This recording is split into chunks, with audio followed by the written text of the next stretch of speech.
Hey guys, and welcome to Little Black Book 91. I am here to give you guys another rendition and conversational talk around Married at First Sight, Season 12, Episode 13. We are joined today by a beautiful co-host today. We've got August Love and we've got Jack and Glenn today as well. We're going to really have just a really nice, deep conversation.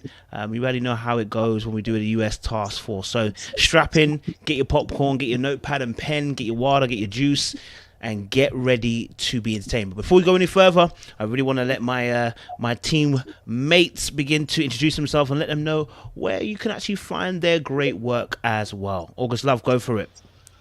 Hi, I'm Artieka. I'm Tommy. It's my husband, and we're all over the internet. My mama says I don't say my husband enough when she watches these, so husband. Yeah.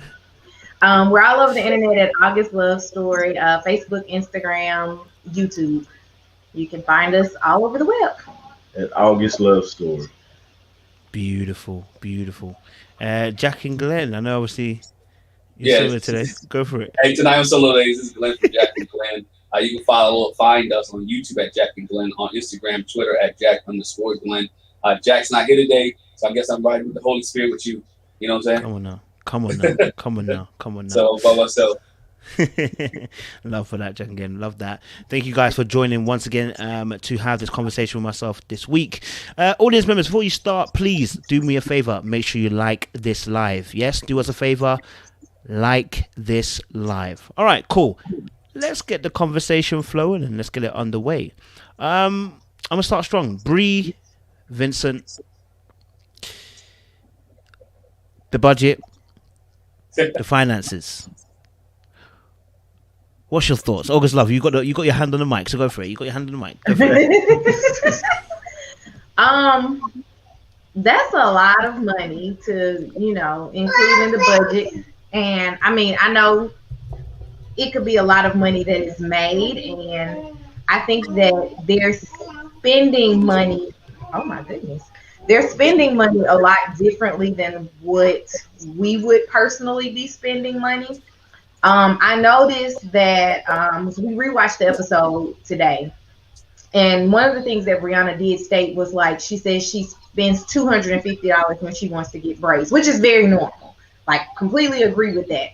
But they set their budget at the very high end of things that they would be spending money on, and it looks astronomical for that reason. Like, saying that even if we took away, I think they said like $3,000 in savings.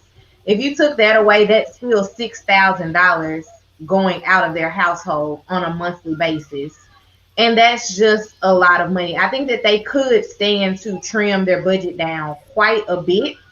I know that I don't like budgeting. That is his job in our relationship. I just have to have the conversation of, what we're planning on doing, so that when we do have our monthly budget meetings, I can contribute in that part, because he allocates where the money goes. I'm just the notifier of, hey, we're doing XYZ. This is going to take more money than normal. So let's figure out how we're going to pay for whatever that may be.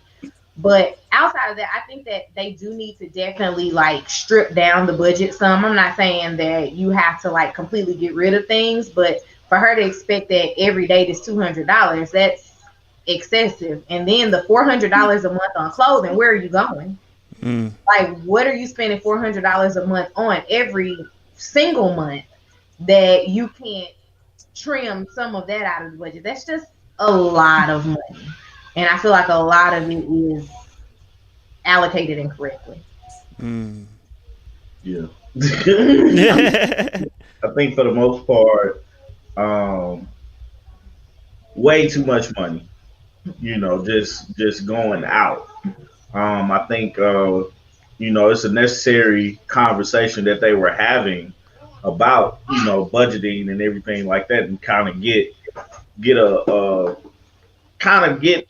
a snapshot of where they are with their budget. Now, I don't know if it was both of their money put together or if it was just Brianna's like part of it, but Vince looked like he was scared to death to see that number. And so like I said, it's a necessary conversation. Now, what they need to do is what we're doing is analyzing and finding places where, hey, we can cut here, we can cut there. We don't necessarily have to do this. And the big conversation was about them like going out on dates and stuff like that. I'm my thing is I always start with free. You can always find free things. You just got to look for it and then go from there. Like build in a budget that was like, okay, well, I can have $100 here, but we can do 3 different free events and then go, do something that's takes money. But it's just it's good that they're having that conversation, and it's good that they're sitting down with each other and saying, hey, this is what I spend, and he's saying, hey, this is what I want to save. You know what I'm saying? Just having that conversation, because a lot of people don't have the conversation. A lot of couples today don't have that conversation. You know what I'm saying? And don't sit down and budget out like that. So I look at that as a positive. Yeah, you gotta kind of straighten some things out because it looks bad, but hey, man, you gotta start somewhere. So yeah, to piggyback off of what he said with the free dates, like we live in Atlanta. Pre-pandemic, there was so many fun free things to do that like all you gotta do is try. Yeah. Like you can date here and not spend a lot of money. Like there's always a festival. There's always something going on. Like one of our favorite things is to go to a jazz show in the downtown area of where we used to live. So, I mean, there's so many things that they could do instead of saying that we have to spend $200 on this date and $200 on that date, because that's just excessive. Yeah. Okay. Yeah. I hear that. Jack and Glenn. Yeah, that just shows that, piggybacking on what Artieka said, the last thing she said, that just shows that she's not willing to compromise on certain things. I think the biggest thing was that she wasn't willing to compromise. She didn't want to change up. When you come to marriage, your lifestyle and that person's lifestyle have to mesh together. And not saying that he wants to take away from your lifestyle, but you guys got to have common plans and common goals and what you need to go to and where you want to go. And so what happened here when he saw that number, because most people really don't know what they're working with until you actually put it on paper. You have people like, man, I can't afford that, but yet you're affording to do other things that you do until you actually put it on paper and see, here's my expense, here's my budget. And what we try to do, and we did a video on it, we'll drop it a little bit later on budgeting and what Bree and Vincent need, is that you got to see it on paper and you got to budget it out. You have to write it down so you understand what you're dealing with. You got to treat your house as like a corporation or as a company or a business, because there's no businesses who don't operate without an operating cost. Mm-hmm. As a business, this is our operating cost. This is the Jack and Glenn's operating cost for this month. And this is what we need to make sure the lights stay on, the food is taken care of, the cars are taken care of. And so when you handle it that way, then you're able to maneuver in a different direction because you're handling as a proper way to handle money. And everybody comes from different backgrounds. You can see Vincent comes from the background of, you know what? He said, I've been there. I bought the cars. I brought all this, and I don't want to go back to that. I don't want to go there. So he's maintaining now, I want to get a house for you. If we're going to stay in this marriage, I want to make sure we have kids. I want to make sure that we're financially secure. Now, I'm not saying they're not financially stable here or not being able to handle their money, but there's a lot of things they spending money on that they could actually save and get that house much quicker. You look at some of the debt they have. I know just for us, we like to live debt free. I don't like to owe anybody anything. If I could pay my cable bill for the whole year, I would. Don't like to owe anybody anything. So what happens at the end? And so with us, I've lived with no credit cards. I don't have any credit cards. We don't own it. If we can't afford it, we don't buy it. And that's just the rule of thumb. I've always been financially smart. Where if you can't afford it, don't buy it. Because if you really look at it, credit is only like 55, 60 years old. I remember my grandfather, whatever he wanted, he would save money up for it, and he would go buy a car in cash. And at the end of the day, he had a cash. So I've seen where people would, and my grand being taught, look, don't have things on credit. Go ahead and be as financially free as possible. So I think that's where Bree and them at. My argument with them is they have a sex therapist on the show. They have a pastor on the show for marriage. I think they might want to add a financial counselor on the show. Look how many seasons have we seen financial issues on the show. If you go back to last season, I think it was New Orleans with Brett and Olivia. That was the biggest issue with him. Yep. Because she wanted to go to New Orleans games and she wanted to go do this. And he like, I got a house, I got a staff, I got my 401k, I'm putting money away. And they couldn't get past the money issue. And I think if you have a financial counselor on the show, that's something that they can add another week to, where they go through financial therapy and financial sessions to help them out. But it's good to see Brianna, because if you look at Woody and Amani did it, and it was like straight. But we talked about Woody last year. Woody was like, yo, I spent X amount of dollars on, I forgot, like some hats and stuff, clothes. It was crazy. Yeah, clothes and stuff. Yeah, it was something crazy, right? But Brianna, like, hold on, I mean, not Brianna. His wife was like, yo, we got to reel that in. Like, we got to check, because this is where we at right now. Not that you can't, but you got to think about the other person. I think that's where she's at, and I think she'll get there. But I think at first it became a shock to her, like, oh, he's asking me to do this, or he's asking me to do that. It's not taking away your independence. The way I look at a budget, and the way we look at a budget in our household, is a budget gives us the opportunity to spend, but just staying within that parameter. It doesn't say I can't spend, but it's saying, okay, I'm going to spend X amount of dollars, and we're not going over. But I think Brianna and Vincent sitting down having that conversation about budget, it was a good conversation. I know my brother was sweating though. Most men are sweating when we talk about budget. When you talk about money, most men are sweating, and not that most women don't want to do it. I think they do, but it's like, is it taking away my independence? It's not taking away your independence. It's helping us get to a better place. I heard somebody smart, not in with this point. Somebody said, what you're doing now is not for the age you are, but it's for you for 20 years from now.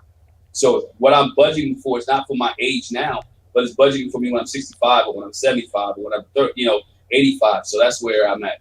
Can't be 85 still having like $35,000 for debt. Yeah, and I see some. Obviously, I've seen this kind of conversation come up quite a bit in terms of Bree and Vincent, and the comment. I keep seeing comments like, "This is why Bree asked for someone more financially more stable, who earns more." And one of the things that people don't really understand about finances is that. Sorry, let me do this for you. Sorry, because I think it will echoing. Yeah, one of the things about finances is that it doesn't matter how much money you make if you're spending too much money. Like it doesn't matter how much that man was going to make if you don't know how to save and don't know how to work finances properly. It doesn't matter how much money you make, right? Because the law of business is very simple. You have to make more turnover than you do actually you spending. So if you're making a lot of money but you're spending too much money, it doesn't matter how much money that man has or that woman has, you are going to find yourself in a financial situation. And I think Jack again kind of touched on it really, really important, which is that it would be brilliant to have a financial advisor on the show. Brilliant. Because I think financial savvy being financially astute is something that the black community needs A1. Because it's not a natural thing that we get taught, right? We don't get taught this oftentimes from school. Like, we don't get that education, and it would be so good for them as a couple, because a lot of divorces break down because of this. So you've got other therapists for everything else, but one of the biggest things why marriages break down is because of financial issues.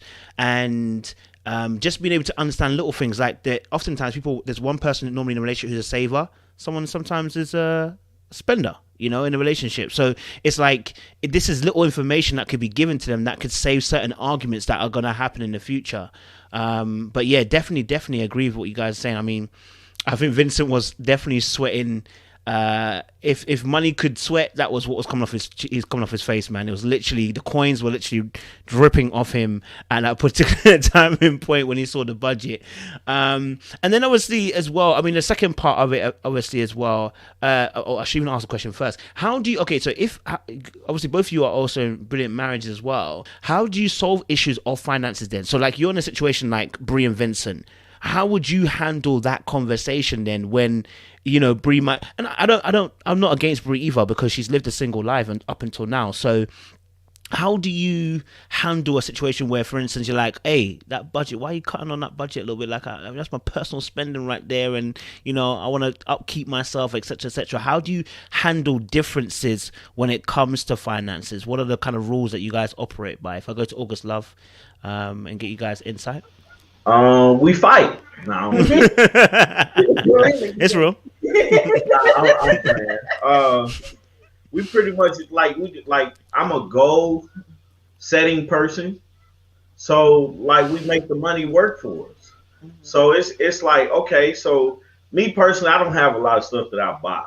You know what I'm saying? Because all the stuff that I want costs way more than just going to the store and picking it up. And then on top of things, I'm researching about this product for months. Like if I decide I want to buy a TV, get in my head that I want to buy a TV, I'm going to do research on this TV. I'm going to look up prices and stuff like that. So that's how I operate with majority of the things that I want to buy. When it comes to things that she want to buy, I'm willing to help. So it's like, okay, well, since we got a goal of doing this, since you want to buy this, we got a goal for it. Let's figure out how we can get there. You know what I'm saying? It's never well, you spending too much money on this, you're spending too much money on this. What are you trying to do? And let's work together to get it. You know, and that's how we work because of how we spend. Now, if it was different, if we were like, oh, we just gonna buy this, I got the money, I'm gonna go buy this, I got the money, I'm gonna go buy that, then it's a conversation of having that conversation. It's like, yo, what are you doing? You know what I'm saying? We're like, what are you buying? Where's the money going? And what aren't you paying for? Like, where do you have this extra money that we haven't accounted for yet? You know what I'm saying? And she still has her side, and I still have my side of things because I think that's important, the individuality of things. But yeah, man. Yeah, we definitely still have his, hers, and ours bank accounts.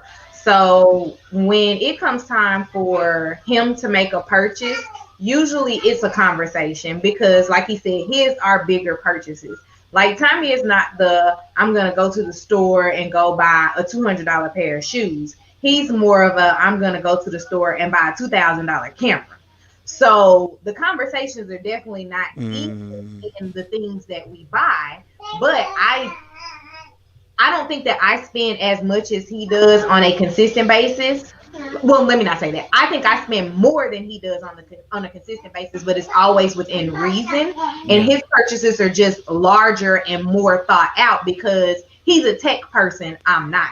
Okay. So most of the things that he's purchasing are, a new computer, a new camera, things like that. And I'm more so, what can I purchase to make our lives easier or better? Like, I'm more of the let's buy things for the home, let's buy things, things like that. So we definitely spend money differently from each other. And on top of us spending money differently, we still do also have conversations about the things that we're spending money on.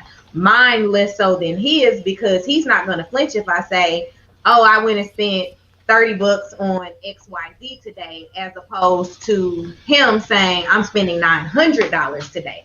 The conversations are just different, and definitely we still do have conversations because sometimes I'll let him know that I'm looking for something well before I find it. That way I know what it's costing on an average basis, and then if I find it on sale, great, because I'm always the one looking to save money on things that we're going to have to purchase in general. Like right now, I've been looking and like comparing pricing on vacuum cleaners for the last week.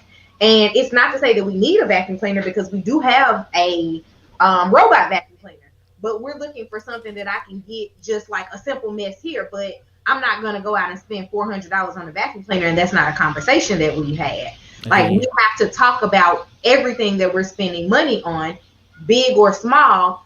I think we kind of gotten to the point where if it's less than $100, we don't have a conversation about it. But anything over that, it's like, let me just tell you what I'm spending money on. Even if you don't care what it is, because you know that I have it or I know that you have it, it's just let me explain it so that it's out of the way. And if it shows up in a box at the house, you're not like, where'd you get money for this from? Because we talked about it already.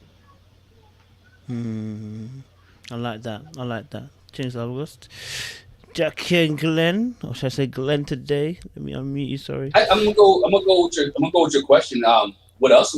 At first it was a struggle. My wife was an independent woman and she makes a lot of money. And so when we got married, me bringing my income in and her income in, and we having to get on the same page, we had some arguments. There was some discussions when we sat down and did the budget because I came from a different lifestyle. I came from not having. I can kind of relate to Vincent. She came from, and she wouldn't say a middle class family, but again, I believe she came from a middle class family.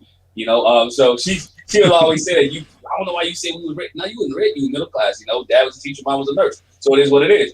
So we had to sit down and get on the same page with our budget. And so we had to get down and have conversations. And we still have a good life. We spend things, but we had that discussion. I think we do have money that we don't really have a conversation about. You know, I keep some money in my wallet. She keeps some money in her purse, and we keep it moving. But when it comes to big ticket items or big things like that, we do have discussions. We have budget meetings once a month, and we sit there. Here's our budget. I look at our budget every day. I put in every night. I might be analytical and anal about this. I know what is spent. And I know where it goes. I know how much is spent. I know. That's because I used to run inventory for a couple of companies. So I know where the money, I guess you call me the nerd if you look at things. So I know where the money's at, where it goes, and how much we spend, and the ebbs and flows of income and up and down and what we can and can't do. And so, but we never do it separately because we believe that if we do it together, that there's no one who's thinking the other one is controlling the issue or situation. So when we sit down and do money, we sit down and do money together. So the other person is not in total control of everything. So we have that conversation. So again, the two are one. And so we can have that conversation. So it's not me making decisions. It's not just her making decisions, but it's us making decisions together for our family and for our homes. We try not to get surprises. We know birthdays come once a year. We know Christmas comes every December 25th. So there's never a surprise to us when it comes to money. We sat down, okay, how much are we spending on Christmas? How much are we getting? What we getting your mama? What we getting my mama? You know, what we get. So we talk about everything. I think when you have that transparency dealing with money and relationships, you have less fights. Yeah. You have less fights, you have more loving. You know? So you don't have to worry about that because money fights can last. Yeah, money fights can last for a long time. Money fights that have you mad and mean at each other all day long. And so I try to avoid those money fights, you know what I'm saying? So we can have some peace in the home and stay peaceful. So that's one of the things. And we haven't always been that way, but as we get older and been in marriage, we're going on 20 years this year. And so we've been there and we talk about money. And then again, I talk to people who in places that I want to get to. So I don't learn from myself, but I get good advice from different people. And when I listen to our financial advisor when we go and listen to things like that, like this is what we need y'all to do. This is where you know, and know the end goal, where you want to go. I got 3 kids to put to college. You know, we got 3. So where do you want to go? What you need to do? And how do you want to end up? If I want to go to Walmart at 65, I don't want to be the greeter unless I want to be, you know? So that's one of the things I always look at. And so I think you got to have that hard discussion. It is a hard conversation. It's a hard discussion to have.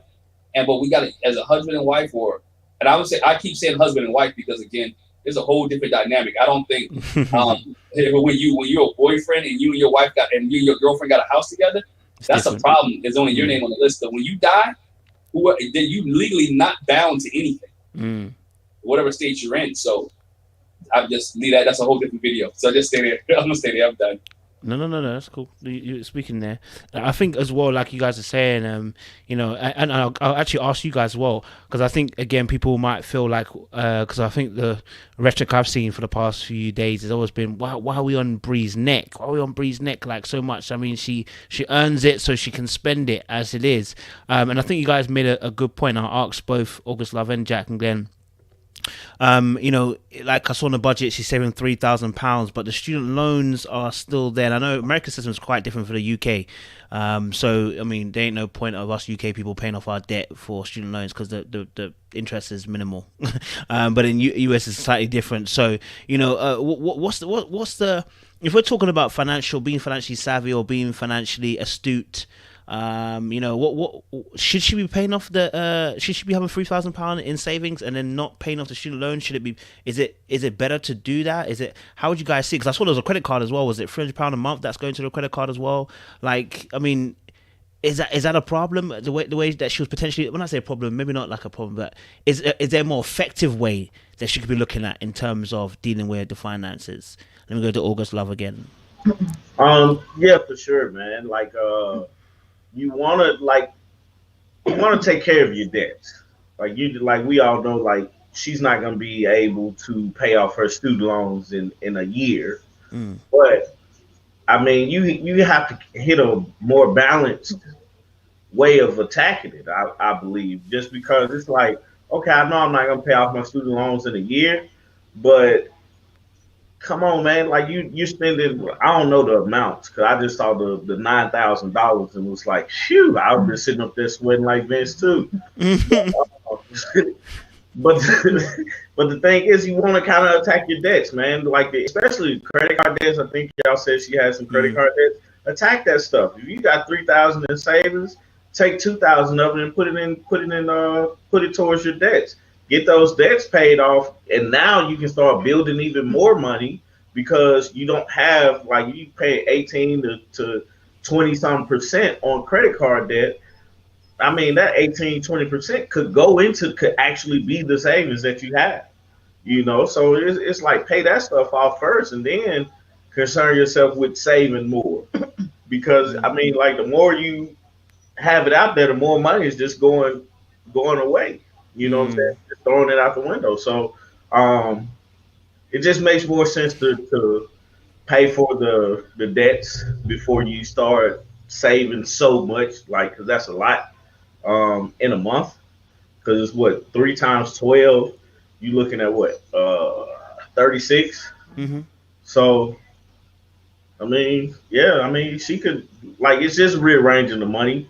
And not saying that I'm like the perfect guy with money, because I've messed up money a lot, but as I got older, I started figuring out those things are, basically I started figuring out what's right, what's wrong, the way you should do it and everything else. So, nah, man, it's like, yeah, just attack those debts and then go from there.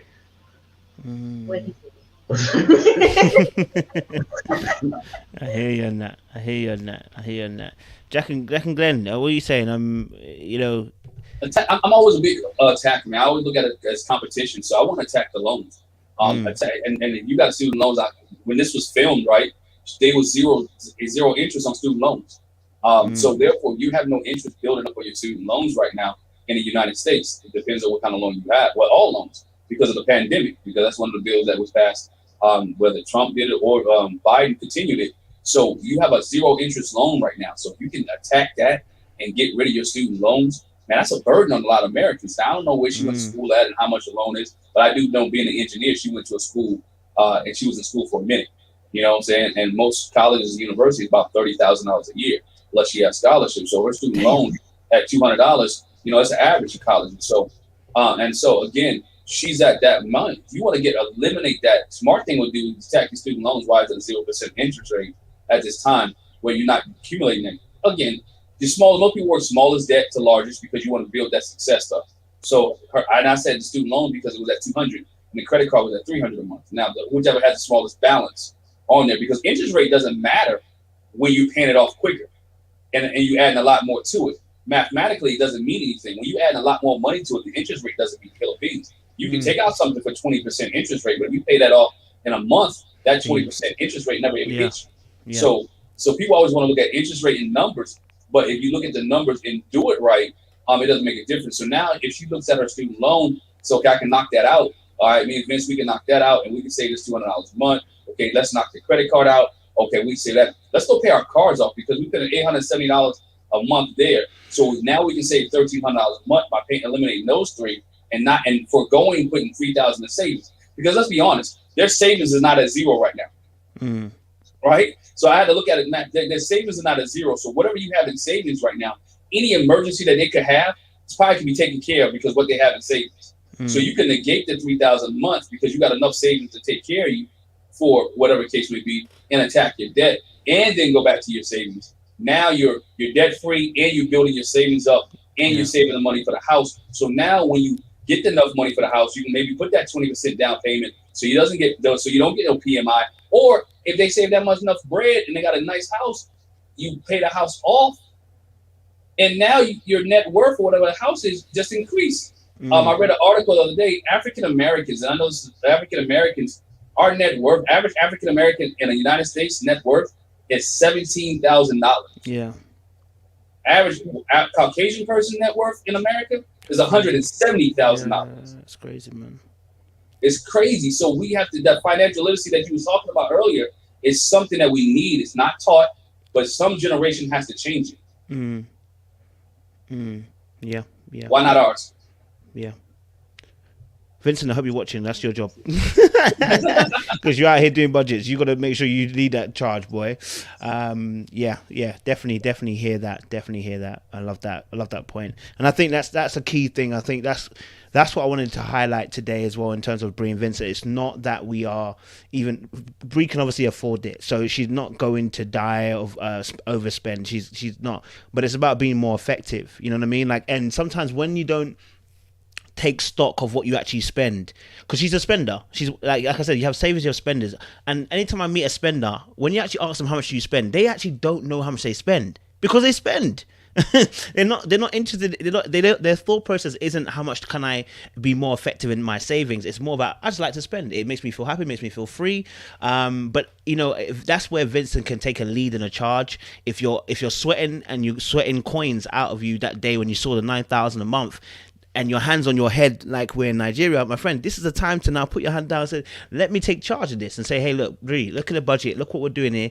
Here's the goals. I think Jack and Glenn and August, you've both said this. There needs to be goals. Without goals, it's very hard to envision why I should do this thing. Because you're asking me to save more. What for? You're asking me to pay off debt. What for?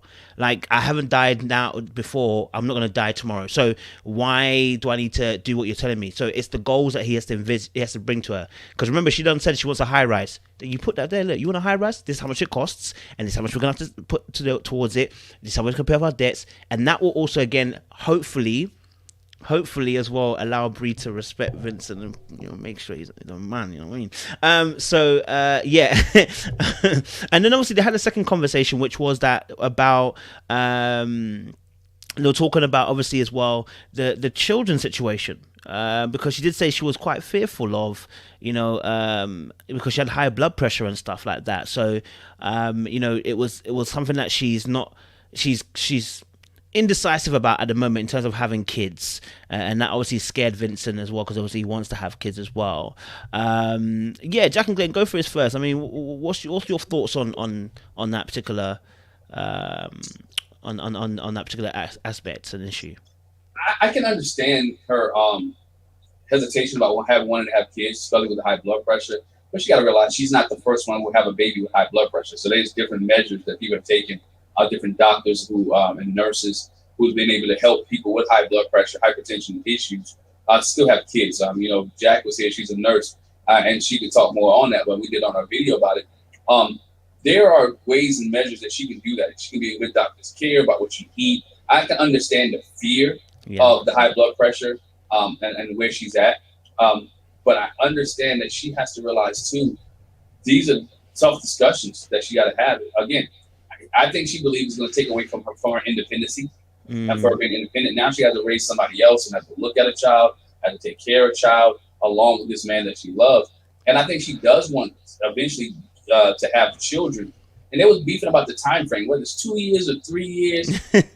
Come on, it really does. That a year make that much of a difference. You're pregnant for 9 months. You know what I'm saying? Again, we talked about the money. That's something you can plan for. You can't really plan. You can plan for how much it's going to cost for you to be at the hospital pregnant or whatever the case may be, or how much it's going to cost you if you're off of work.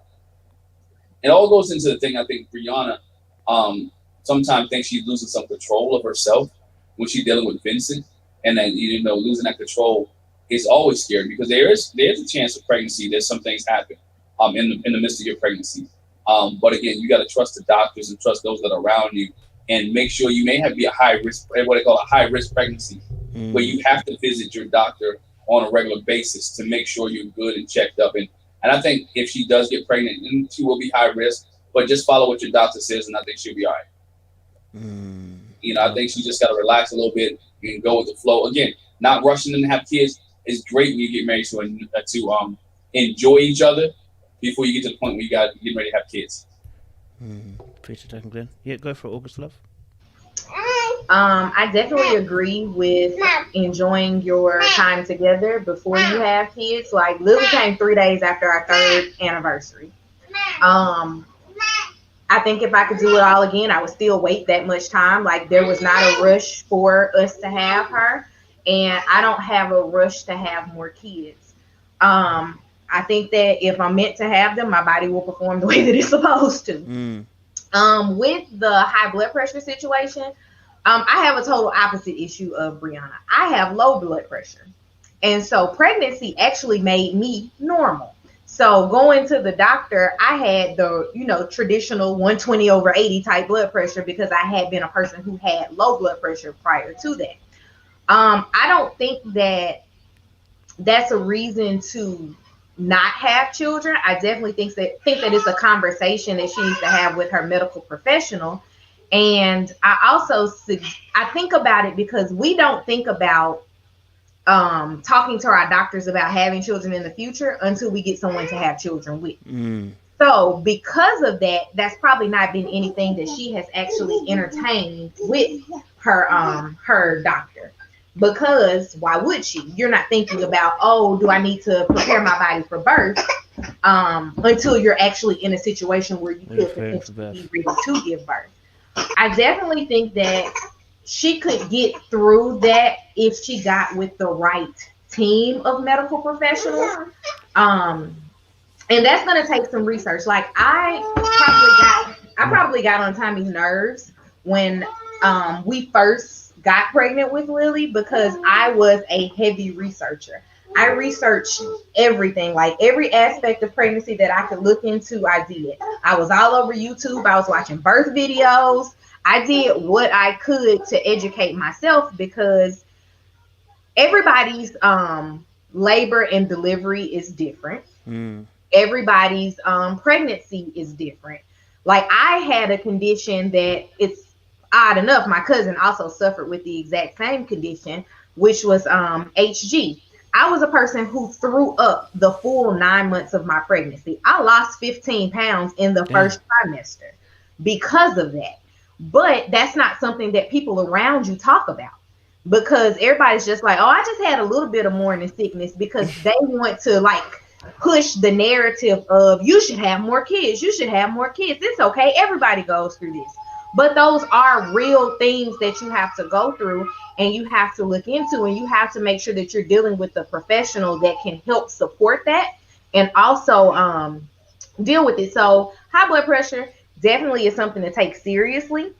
But like you guys said, she's not going to be the first person and she's not going to be the last person to have to go through high blood pressure in pregnancy. Yes, it can be detrimental, but a person who doesn't have high blood pressure could also go through the same types of things. So I think that definitely she needs to sit down, talk to someone, talk out those fears, because when you think about it, like birth is scary. Like no matter, I had a dream labor and it was still scary to think about prior to it because you don't know what you're going to get until you get there. So when you look at it from those standpoints, you literally have to like sit back and say, hey, these are the things that I'm afraid of. This is the worst case scenario. How do I get myself out of this worst case scenario mindset as far as pregnancy is concerned? Because most of the time when we hear women say that they don't want to get pregnant, we think of the vanity reasons, like I don't have stretch marks. But that's not something that you can stop. Like it's something that you could try to stop, but it's not necessarily a thing that you can actually prevent just by diet and exercise. But obviously she's saying the same thing for her blood pressure. That's not something that she's able to prevent because of diet and exercise. So I absolutely think that she, like I said several times, she needs to talk to a professional. She needs to voice these concerns to Vincent. And Vincent is going to, and not that we've seen him have a negative reaction to it, but he's going to have to be open to having that conversation with her and figuring out how he can help her work through this, because they can't have a baby without her being the one that's pregnant. So pregnancy is the scary part. They're going to have to get through that fear together, and that's something that he's going to have to be understanding of. Well, I'm gonna just throw this little quick 2 cents in.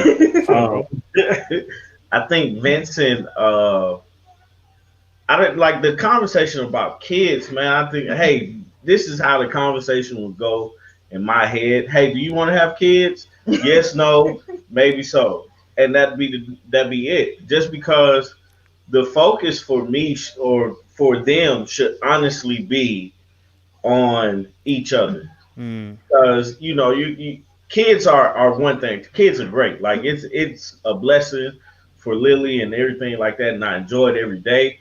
But my wife is my friend. Like I Mm. adore her. You know what I'm saying? Like this is my pal, my buddy. We hanging Okay, out. Ryan. You know? Sure, yeah, sure. For sure. But I just think, like it's too much emphasis put on children because at some point you have to be supportive of what's going on with your wife. You have to be more concerned with the health of your wife than it is the health of the for me of the baby in the beginning. Now like we got Lily now, you're like, yeah, I'm concerned with both of them and their health. But for the most part, man, Vincent just needs to like that was a conversation that they should have had long before. But also Vincent just needs to be like, I hear what you're saying, and when we get to that point, we'll handle it. You know what I'm saying? We'll take care of it because he has to be in support of whatever she decides. It's her body. Mm-hmm. That's why I never understood the abortion thing with the people that make decisions about it. I never understood the abortion because I can't have an abortion. Yep, it's not your body. It was like that's the point blank period about it. I just have to support the people that can, and whatever decision that they make, I hope that it's a good decision. So Vincent just needs to be in support of her and make her as comfortable as possible because at the end of the day, she has to decide if he's a good partner to raise a child with. So, that's my thing. I hear that. Jack and Glenn, talk to me, man. What was your thoughts, man? Yeah, my thoughts are, they're not even 8 weeks in yet. I think maybe discussion needs to be had, but again, enjoy each other, enjoy each other's company. I think we waited 3 years, 2 or 3 years before we even had kids, and before she got pregnant because we wanted to enjoy each other, spend time with each other, get to know each other. Even though we knew each other back in college, we had never lived with each other on that level, so we wanted to feel each other out before we brought somebody else into this world. And I think that's the key there, that you got to realize again. It goes back to what we were talking about with money. Sitting down, having a conversation, having a plan, making sure you want what you need, and when we want to do this. I know, when do you want to have kids? How many kids do you want to have? He talked about. I don't know if y'all caught that. He talked about like 5 or 6 kids, dog. Yeah. He talked about like a lot of kids, and she's scared to have one. So you may just get one out of this deal, and you have to be. He's gonna have to realize and maybe satisfied with that one. And I say that because. What if you get the one and her pregnancy is really tremendous and really bad, like she thinks, and she doesn't want to go through it again? And he said, like, well, I want a big family, but again, my health doesn't allow me to go through here, and there's different options. So, you see a lot of superstars do it, and surrogates and all that stuff, but that's when you get down the road. But they really have to have that conversation, and I'm agreeing with Tommy and Artieka. They need to know each other and get to learn each other first before they go down that road and have conversations with counselors and therapists and have conversations with her doctors. What can I do? I think somebody put in the chat that they said on Filter that her doctor said she need to have it early. Well, if she need to have it early, then y'all might want to, hop to it. That 3-year plan may not be the case because the longer you wait, the more risk you're putting on yourself as older you get. So they really have to have conversations and really need to talk about their timeline for different things. Good points. Okay, appreciate it, guys. We've talked well with Brian and Vincent, and we've sweated it all out. So we'll move on to obviously the MVP of the show this week gone by. Dr. Pepper was talking with. She spoke with Paige, and rightly so. She exposed and said Chris is a narcissist. Like it's very rare you hear. An expert come out and just be like, damn right, yeah, they are a narcissist. And she did, and called it what it was. What was our thoughts on Chris's behavior with Dr. Carl and Paige's conversation with Dr. Pepper? What was our thoughts? Jack and Glenn, I'll let you go first again. I think Dr. Pepper won. I think she tried to save face. They know they got duped by Chris. They got duped by him. Let's be honest. The conversation they had, the interviews they had, he beat their test. Now, whether their test was that strenuous or not, he got past it. He showed them. She said it. That's not who we thought we were getting. That's not who we thought we we saw.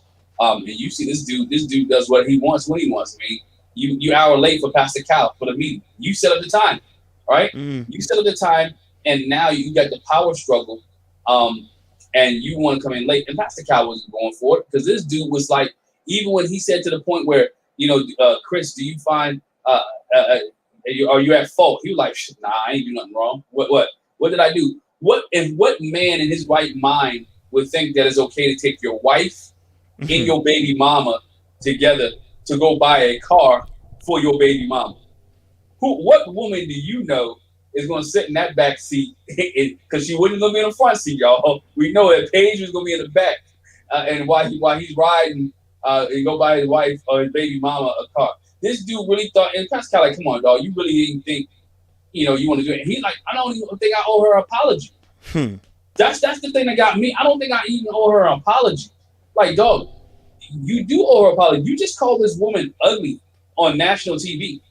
You said he said her face was unattractive. Her face, like, he has no filter. He could have said it so many different ways, right?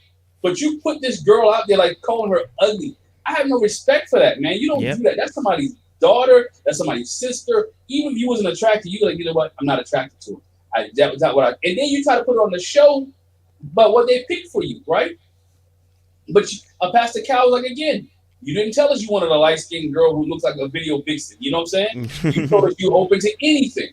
And then he contradicts himself because he goes and say, you know what, y'all could have found me a Mexican, a Hispanic, a white, a black, anything. So he's, again, which tells you that he was open to anything, and that's what you told him. So I like the fact that Pastor Cal really called him on his BS. Every time he tried to put something there, again, Chris did what Chris does. He sat in the chair, slouched down like he was uninterested, like he didn't want to be there. That he was there just because he was contractually obligated to do so. He really wasn't invested in the conversation. On the flip side of Paige, it was good to hear Paige admit, you know what, I need to get myself together. There's some things I need to reevaluate. That it was some things that I need to look at for myself.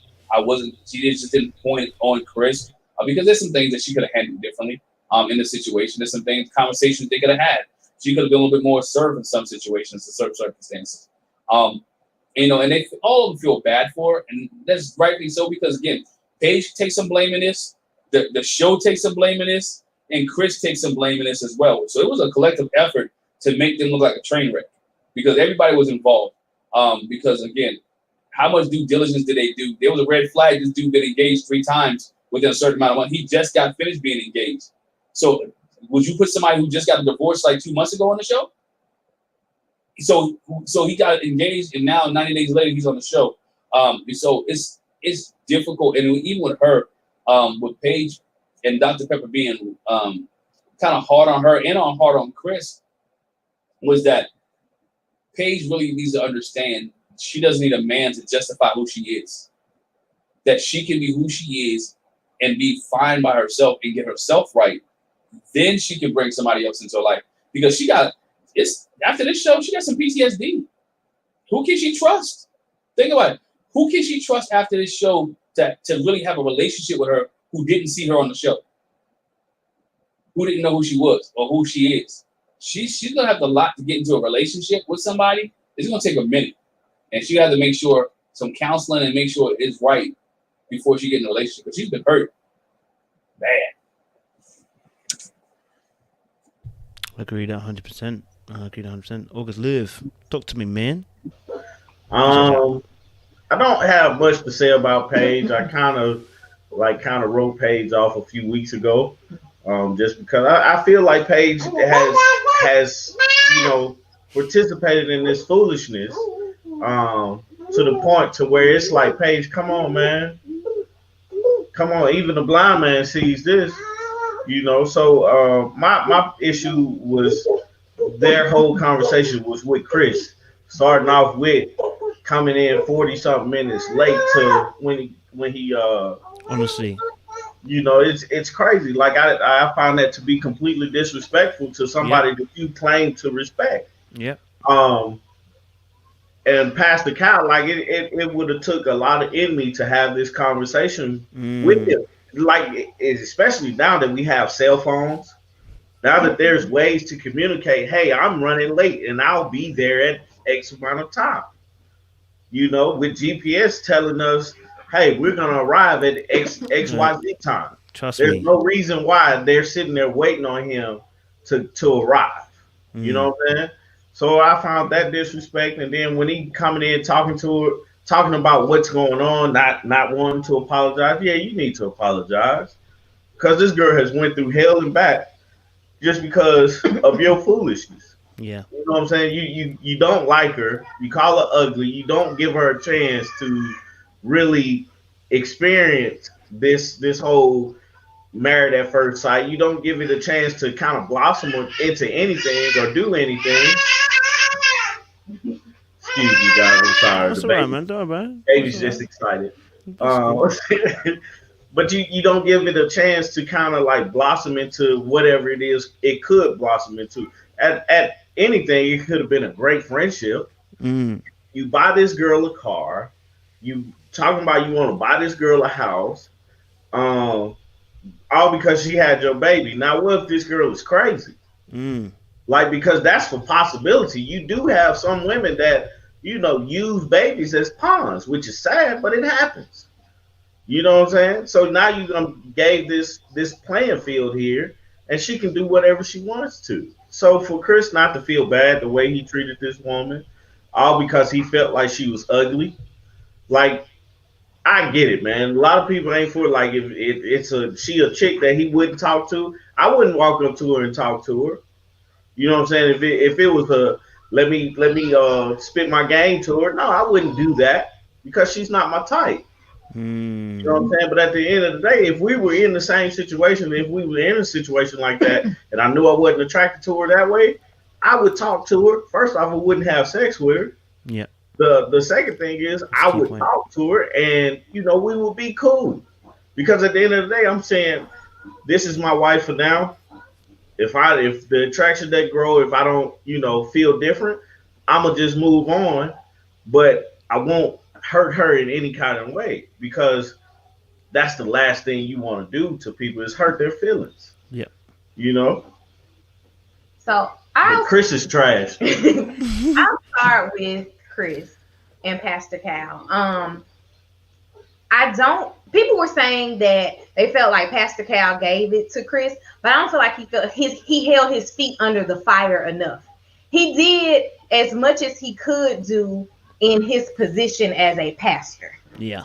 Because there's no way that a grown adult man, if I ask him a direct question, and it's not a question of science, but a question of opinion, that he can answer me and say, I don't know. I'm going to ask you again until you answer the question. And he kept playing the I don't know card. And that irritates me to no end.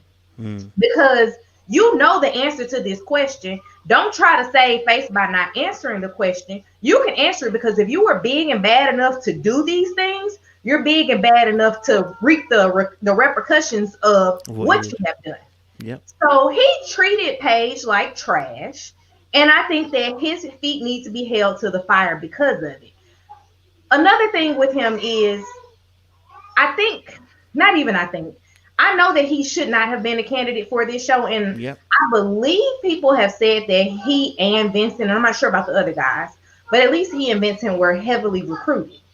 If this was all you could come up with in the recruitment pile, leave me out of it. Like, don't give me some guy that you recruited that acts like that. And then Chris saying that Paige isn't attractive in the face as he looked in the mirror.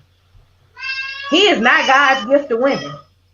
So when you go and you look at it from that standpoint, like, you want video vixen and you look like you look?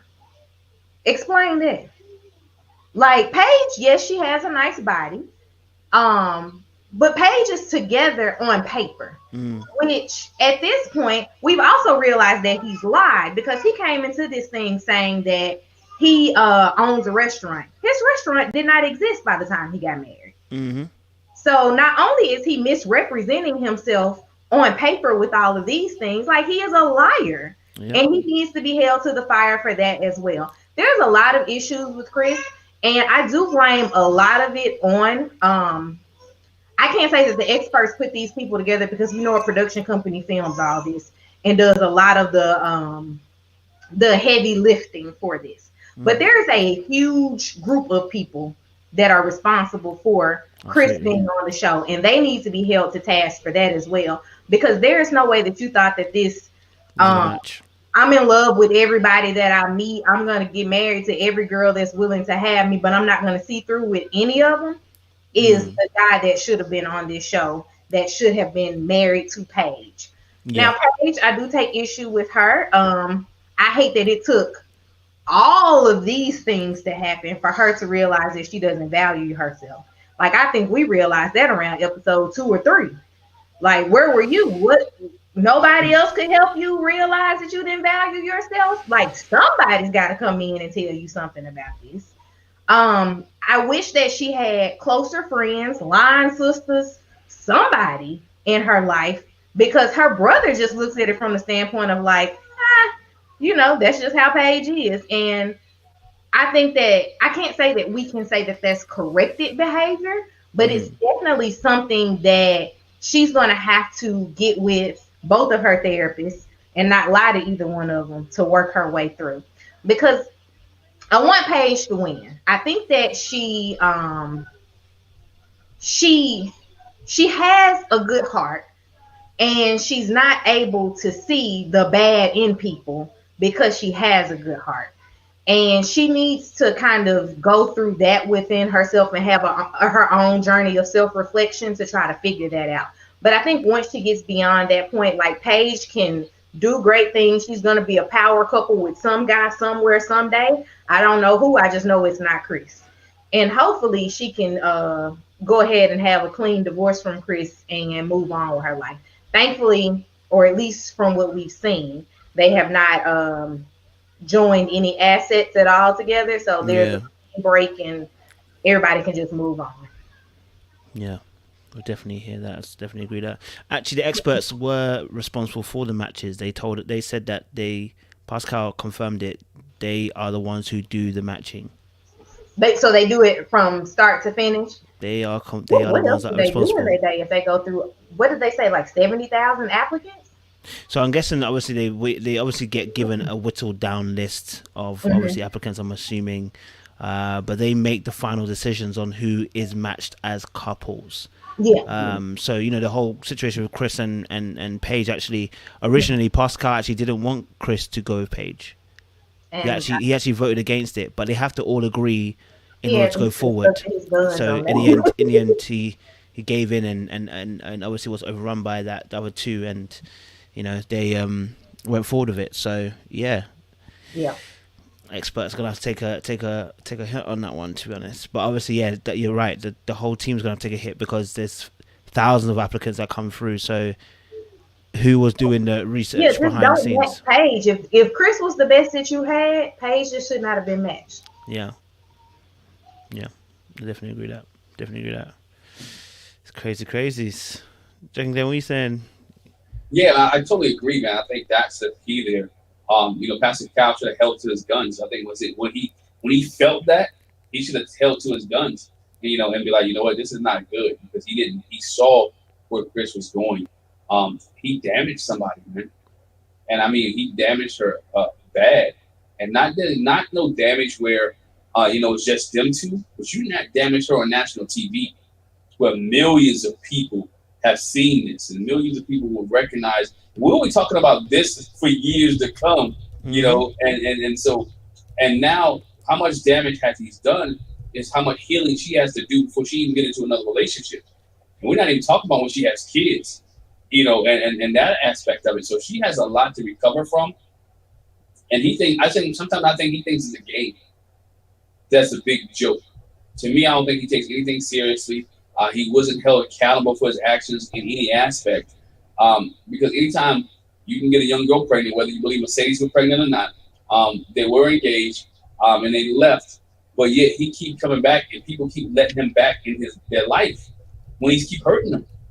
And to me, it's like a predator. He's preying on some people. He's preying on these women, because think about it. He keeps coming back in Paige's life. Even this was in the show. We saw. The little clip they put out about Decision Day. He took control, whatever that flies at, and how that goes. But he's been preying on some of these young. He's tried to be in Mercedes' life. He tried to be in Paige's life. I think Artieka, you mentioned him being engaged and married. I think he just gets engaged so he can get a right to have sex with some of these girls. So it's like the right thing to do. Let me get engaged. Say we getting married, so I can go ahead and get this. And by the way, it didn't work out. Sorry. I hear you. Did you want to say something, August, love? You want to go? No, I just got my hand over here. Okay. That's why you wanted to go in again, yeah. No. I mean, I definitely hear. And I think August Love, they said it as well, which was that that there's been a failure here, man, because Chris was like engaged a few months before that. So who was doing I know he listen. Don't get to this. I'm sure he probably lied on his application, but who was doing the extended research, the background checks? Who was doing the Google, even Google A? Like, come on, like this. It's not even like it was difficult. It wasn't like this was actually difficult. This is what I'm trying to say. Like, it wasn't one of those things where it was difficult. This is not where he got married in the Himalayas and there's no paperwork, right? This is. Do you know what I mean? Like, this is here in USA, and it was only a few months ago. And so it's like the responsibility the MAFS team have to take a huge responsibility. They cannot shift it just onto Chris. Right. They cannot. I'm not saying no system is perfect. We know that because we've seen the past few seasons. But there's a level of malevolent, evilish behavior from Chris that would have been cut out had they done proper due diligence. Like you go to work, and the checks are vast. You know what I'm saying? Like you can start a job, and then a few months, and they'll be like, we checked you now, and you got to leave. Do you know what I mean? You got to go. Like, you know what I'm saying? Like the checks that they do for work is crazy. You know what I mean? They will double check your certificates. They will make sure you actually went to the university or the college you say you were going to. They will check your references. How the hell are you not checking? That's why are we not doing diligence if we're putting people together to get married forever? Like, why are we not doing that kind of due diligence? So yeah, actually right. I think the production does have a huge blame to take for this season for Chris and Paige. It's not funny on this one at all. No, it's not. not. You know what I mean? It's not. It's not at all. They I thought they did know that Chris was engaged before. That's the infuriating part, is that they knew. Yeah, they did. They engaged before. Yeah, Pastor Cal asked him right before he picked him. You know how they do that little thing? Oh, you're picked on the show. He said, "We're not gonna have any surprises, right?" That's when they talked about it. But he didn't think that would come up in any situation. I do believe, and I know people gave me a lot of flack about it on social media. I do believe that if Chris' the pregnancy thing would never happen, we might have seen a different Chris and Paige. Now, he might have not been attracted to her, but he wouldn't spend all his time with Mercedes. He wouldn't try to. If you listen to everything he says, when he talked to Pastor Cal, he's like, I'm gonna be a father now, so I gotta get her a car. I'm gonna be a father now, so I gotta buy her a house. I'm gonna be a father. I don't want my kids to be raised without me being involved. To me, that sounds like somebody who's been hurt. Sound like his dad really wasn't always there for him. That he needs to be there for his kids. So that's something he wants to be. So he was willing to break the relationship off with Paige, whether he was attracted to her or not. Whether I believe if he had his wife was somebody that he was attracted to, that when he found out that his ex-fiance was pregnant, that he was going to leave there because he wanted to be a father with whoever was getting ready to have his baby. Think about what he said the first night. I want to have he's baby pregnant. He said, I want to get my wife pregnant on the first night. I want to have a honeymoon baby. He wants kids. He wanted kids. So he said legacy. I want to keep my last name going. So I think when he got the baby situation, it just took everything else. You know what? Bumped his marriage. She's giving me what I wanted, which is a child, and I'm gonna be with her, even if she don't want me, because she told me she don't want him, but she still accepted the Mercedes. If he bought her a house, she still accepted the house, but she like the perks that come with Chris. Yeah, and he's baby crazy, and he's willing to do everything he can to make sure he has a family. I think you need to take a word out of this sentence. What's he's that? not really crazy. He's just crazy. Oh yeah, he's crazy. Well, that too. He's crazy. He is crazy. He is crazy. But I do think that That's the biggest factor. Just reading into what he says, that he wants a family, and just so happened that Mercedes giving him that family, and Paige, he wasn't attracted to Paige. So those two things, you not giving me a family yet, and wouldn't it have been crazy if Paige would have got pregnant on honeymoon night? How would that have played out? Yeah, what would you like? What do you do then when you have a pregnant wife and a pregnant ex-fiance? Yeah, like he would have left her. But like he didn't like her. If the story is I gotta be there for my kid, that was he said that he has to be there for his kid because the better looking of the two for him was Mercedes. Yeah, you know what I'm saying. So like if it was Halle Berry that he was married to, I almost guarantee he would have stayed with Halle Berry. You know what I'm saying? So it's a I wasn't attracted to this woman. I need her out. I'm gonna put everything on this baby. We're having the baby. This is my way out. You know what I'm saying? Because he still had her strung by the the public stream, because he could get whatever he wanted from her because she was just crazy about being married. You know what I'm saying? He wasn't crazy about her, but hey, I can get Mercedes is over here pregnant. So I can. This is my escape route. I want to keep pursuing her. Like he didn't like her. That's I get it. You don't like this woman, but don't treat this woman like she's not human. Don't treat this woman like she ain't. It doesn't matter to anybody. Treat this woman like you want to be treated, and you move on.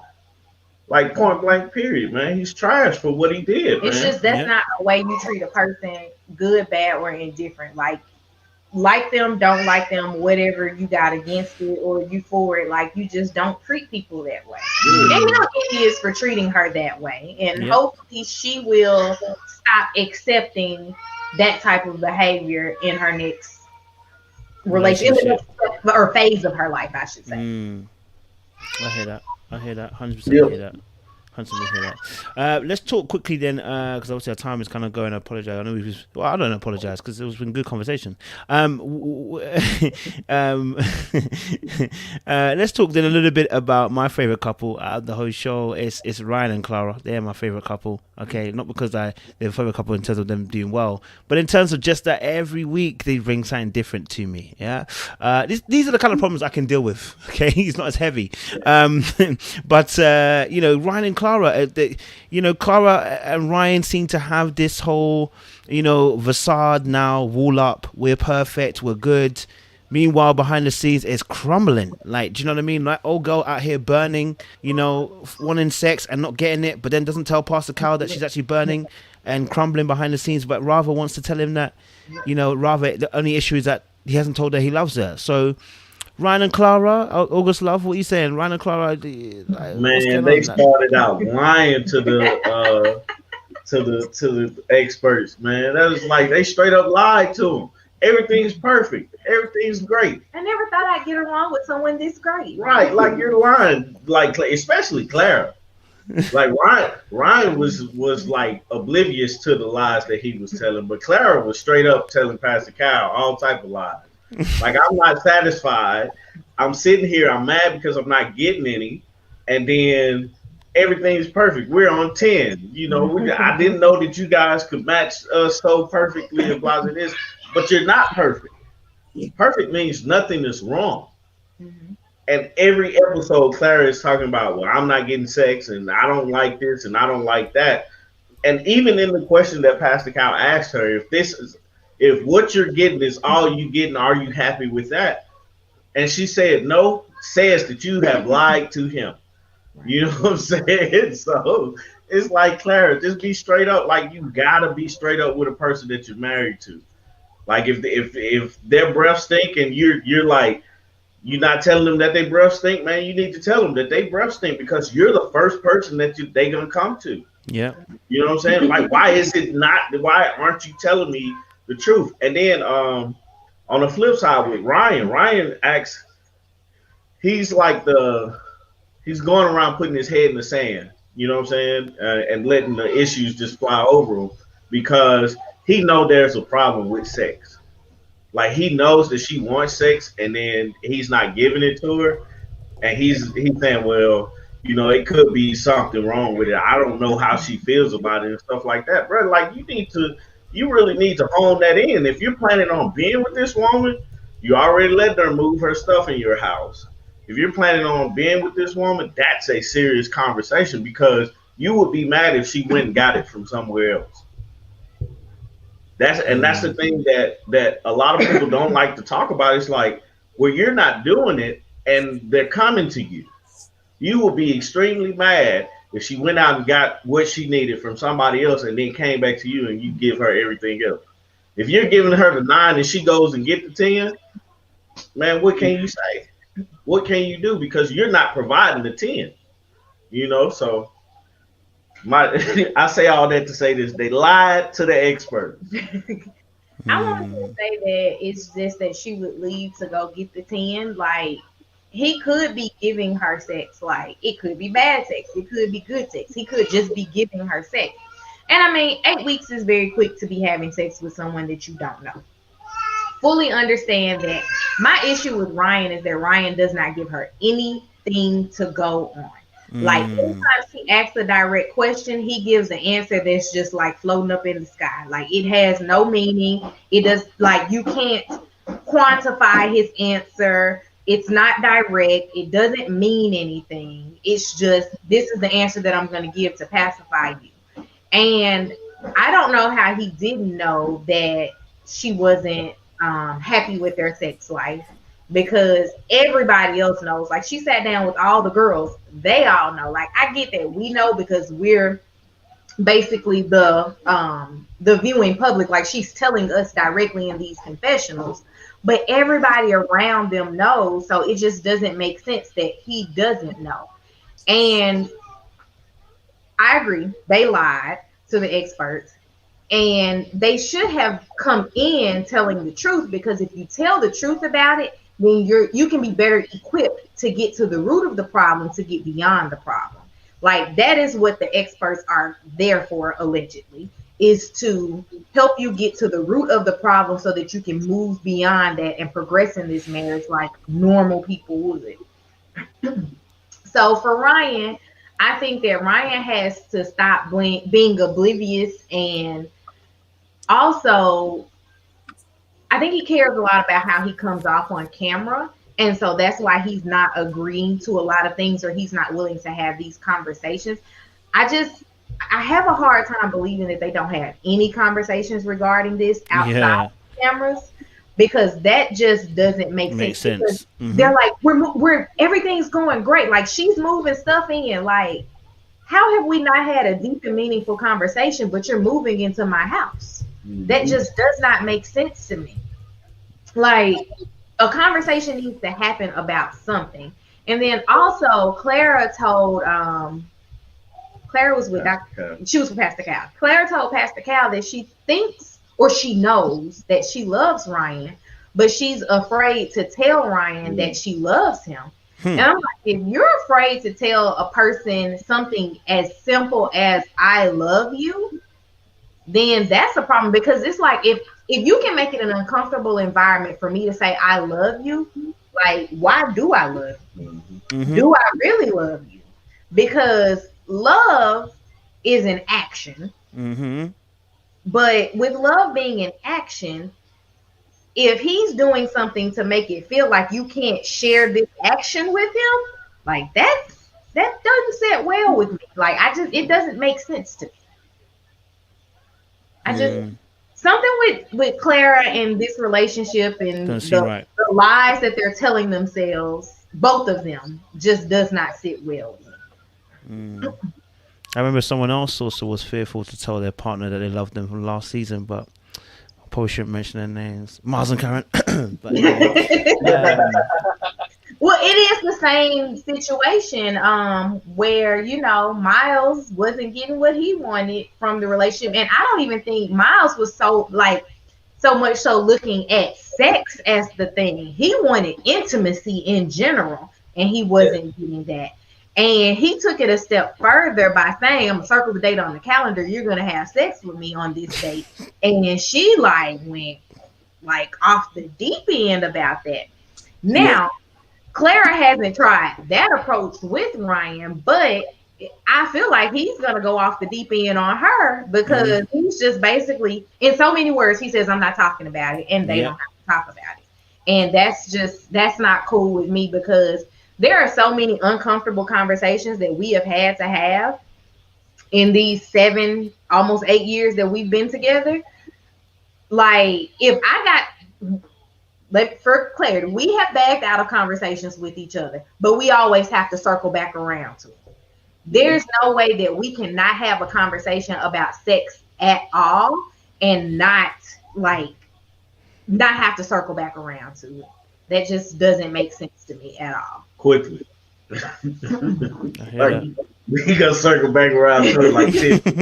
I mean, it might not even be 10, 15. Like, Tommy is the king of let's table this conversation. If things get difficult for us to talk about, we can table a conversation and come back to it when we're not angry, when we're not upset, or when we're not in the middle of something else. But conversations always come full circle. Like, we always have to come back to whatever that conversation is and talk about it again. So I'm not understanding how we can just sex can run off this way and we're not gonna go chase the conversation down. Like, that just doesn't make sense to me. Yeah. I did have a question though. Like, what happens when they do have an argument? Because as we know, arguments are a part of marriage. Like, the fact that we haven't seen them have an argument about anything.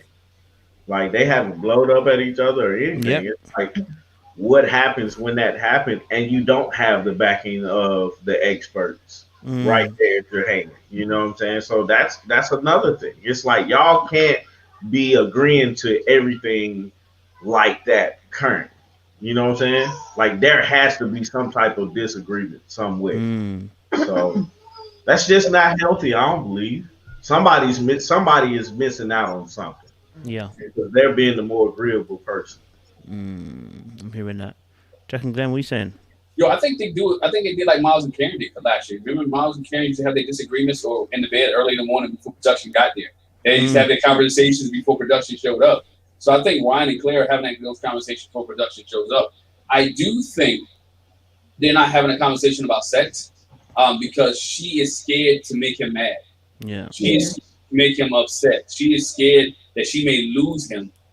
She's moving in because I really think she has nowhere else to go. I know people say, yeah, they show Claire's apartment beforehand and all that. That's fine. She wants to be in a relationship. She really loves this guy. So when she really loves him, she's willing to sacrifice. She's willing to sacrifice the sex issue, which is why I think once somebody said in the chat, that's why she tops him off every night, is because she's hopefully think that it will lead to what she wants. And so Ryan is just so selfish that he's like, you know what, you can give it to me tonight. I still ain't giving you what you want. You know what I'm saying? And so she just, and every night she's in hopes that tonight might be the night. Tonight might be the night. Tonight may be the night. And it has not come yet. And he's like, yo, you know what?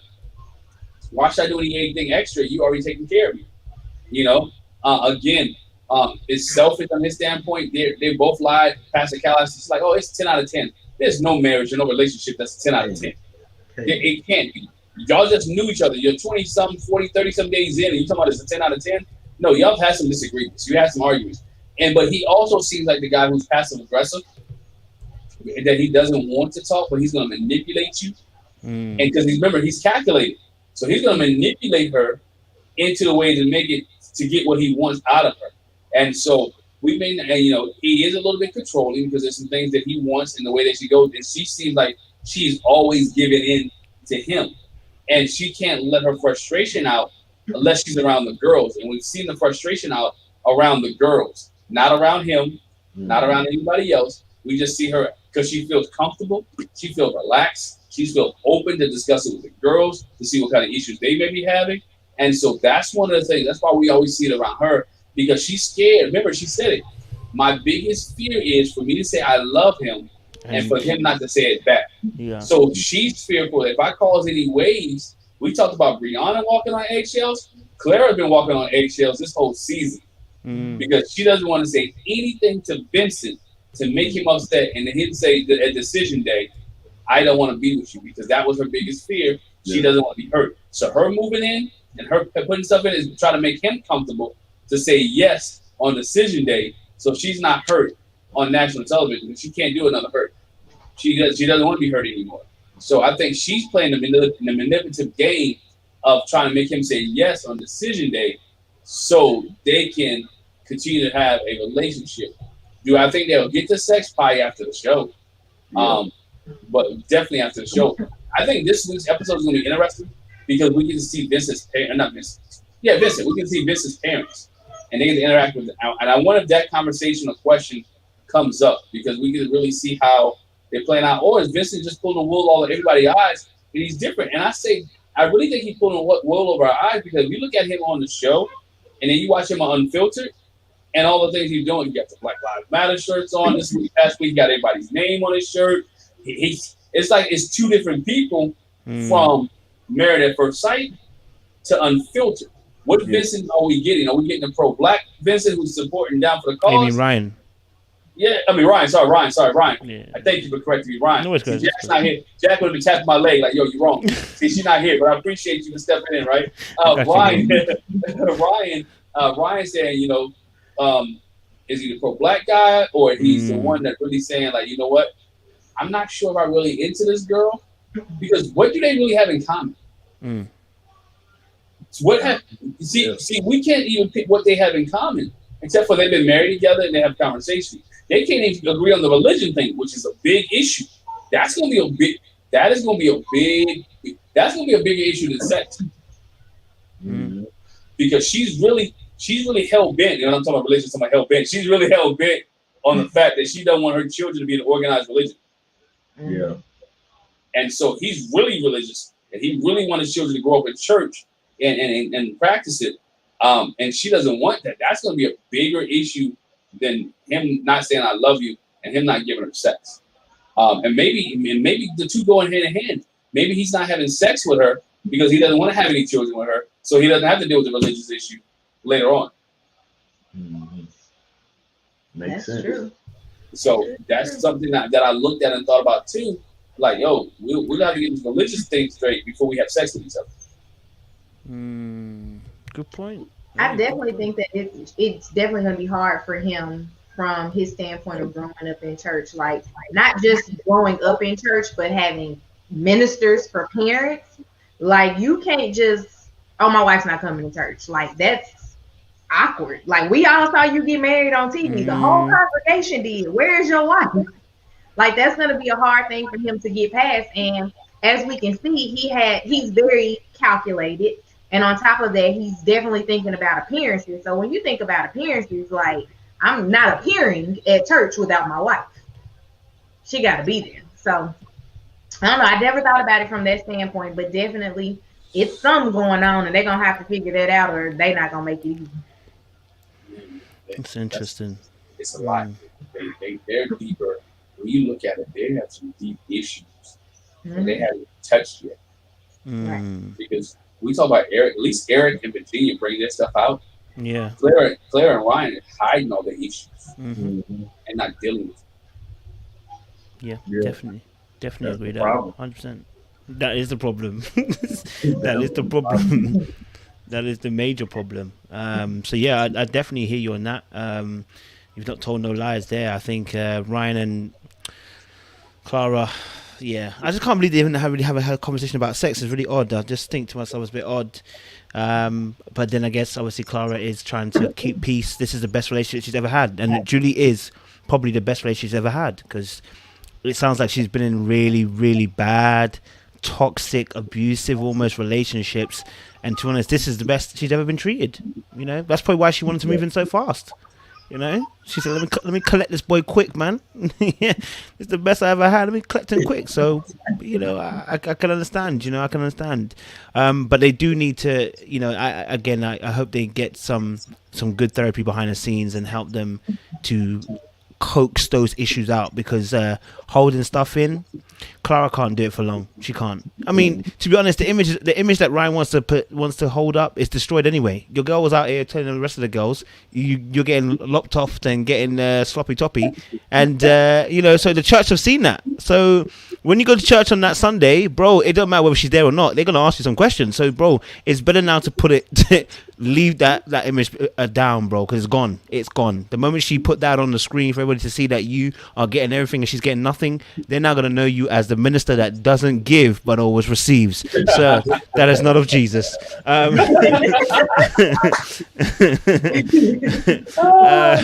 So we also had Eric and Virginia as well. Eric and Virginia were quite interesting. I think Eric and Virginia, do you know what? I'm never on someone's side long enough. I always seem to be on the other side, this part, and then halfway through I'll get on this side. They had a really interesting conversation in the kitchen, which started off so well, and then Eric became scary. I'm not gonna lie to you. At one point, he was like, the way he said certain things, I was like, bro, like, you do sound controlling right now. And then Virginia goes and says something which I think is absolutely bonkers mad, where she's like, you know what? Yeah, you can have one weekend out of the 4, and just make sure you got to plan it with me beforehand and let me know and everything like that. And I'm like, she sees her boys more than I see my boys, and I'm like, how is that possible? That she sees her boys more than I do. Like, do you know what I mean? Like, it's crazy. And then she also, I think it came up in conversation again about her sleeping on somebody's couch. I said, darling, we're back here again, square one. All right, cool. What's your guys' thoughts on Eric and Virginia as well, man? I thought on them, and she is kind of she's intelligent. I say that because she knows what to say, but for her to go on and say that she'd rather spend 3 weeks or 3 weekends with her friends and not 1 week with him. Again, boo, your husband's a pilot, right? He's gone for 3 or 4 days at a time. So what if he comes home on the weekend that you got plans with your friends? You can't cancel? She's like, I can't cancel because of my friends. This is your husband. You're not going to say no, by the way, and your friends should understand, or they should tell you, hasn't your husband been gone all week? Yo, you need to go be home with him. Mm. And to me, I think when she's like, I'm not sure if I need to cancel, I can't plan my schedule. I plan my schedule a month ahead of time. He's like, yo, hold up, what? Come on, let's work this thing out. You're married now. Grow up. Let's grow up. You're not the sorority girl. You're not living in the dorms. You're married. You have a husband. You say you're committed to him. He said he's committed to you. So let's have a conversation. Let's spend some time together. And he's using the Dr. Pepper technique. By the way, go ahead and spend 1 week with your friend, weekend with your friends. That's fine. But again, you should give him the other week. It should have been reversed. Okay, let's do 2 and 2, right? Yeah. Not 3-1. Let's do 2 and 2. Yeah. 2 and 2. Okay, 2 weekends I'll let you go hang out with your girls or hang out with your girls/guys. And then for the other 2 weekends you're gonna have to hang out on me. But again, based off his flight schedule, he may not be home on the weekend. My thing has always been, his schedule. Why don't you schedule you hanging out with your friends around the time that he's gone? That's true. To me, that makes sense to me. Okay, he's flying. Okay, Eric's flying. Blah blah blah. Let's set your schedule around Eric's. So when he's home, you're home with him. Mm-hmm. Not he comes home and you go with your friends. So now you're not having any conversation. Now he's not worried about you because you already proved that you can't be trusted sometimes because you go hang out in the bathroom for 30 or 40 minutes. Or you still want to sleep on dudes' couches. You know what I'm saying? Which, come on, that's not right. You're a wife now. Time to grow up. Time to grow up. Her sister, and you're not talking to your sister because the sister seems like she got some good sense. The sister seems like she can give some good advice. She got some good sense. Anytime she's like, yo, is it okay for my kids to go with this dude? You know what I'm saying? Like, is it okay? I haven't seen you since then. And again, why isn't Virginia telling her sister? They used to talk every day. What makes you not tell your sister what's going on with you? Because you don't want her opinion. You don't want her to tell you, you know what, this guy is too possessive. He's too controlling. He's kind of like that. And so at this point, she's in a rough place. I saw the same thing you saw, Coach. Eric got that little twitch in his eye. When she was talking back, like, hold on for a minute, this wasn't TV. I'll tell you something. You know what I'm saying? I might grab you up a little bit. Yeah. That's like he has that look. If you go back to last week when he was in bed, he had that look like, what you mean? So he has that look. So he just got to be careful. So it has no business whatsoever. She needs to be like an adult, and she needs to think like an adult, and she needs to talk like an adult. And one of those things being an adult is saying, you know what, no, let's hang out, let's do this, let's work on our marriage. I'll schedule my stuff around you so we can become together. Mm. Um, I would say, like, first off, I hope they don't stick together. That's the first thing. I don't think they should be together, just because it's like the conversations that they are having, like her not being willing to not hang out with her friends just one weekend. Um, or her saying, "Yeah, I'll do it," but then like if he's like, "Well, I can't do this," and so you got to cancel this to go with me, to do whatever, and she's like, "No, I can't do that. I don't want to cancel with you to hang out, cancel with my friends and hang out with you." Like something's wrong with that. You know what I'm saying? Like you should want to hang out with your spouse. Yeah. You know, this is your partner. Your partner in crime is your spouse, and you should want to hang out with this person over hanging out with your friends, I believe. But you still like your friends are so important, but you like they come second to your family. And at that point you're family. So um that bothered me. Then also on Eric's side, like I hate to say Eric is right because I feel like Eric is so wrong when he's communicating with this Yep. phone. But Eric was right on that part, but then he messed me up when he was like, what did he say? When he was like, "You're gonna have to cancel." Yeah. I was like, ooh. Like I was like, I don't know, I don't like how you approach that. You know, like you don't have to cancel. It's just y'all got to plan better because there's no way. Like, what's the cutoff point? Like that whole conversation could have been better. Like, what's the cutoff point to where you could say, okay, well, they changed my schedule and I don't have to work? Is that 2-3 days before? Is that a week before? Because then I can say, well, I'm gonna just go out with y'all, or y'all just go out and just hang out here. You know what I'm saying, or whatever. You know. One part that stuck out to me about this week was when he asked her to stop drinking. When they having an argument, and she was like, "I'm not gonna talk about that." I said, ooh. I was like, you can just cut that off. Like, hold on, man. We're talking about you. Like, but I felt like at that point, like somebody needs to tell this girl she needs to get some help. Yep. Alcohol doesn't taste that good to want to be like, I'm not gonna stop. Like, you know, it's good, it's smooth on some. Like I'm a whiskey drinker, so it's like I don't always want to drink whiskey all the time. Every time I go out, I don't want to be drunk. Mm-hmm.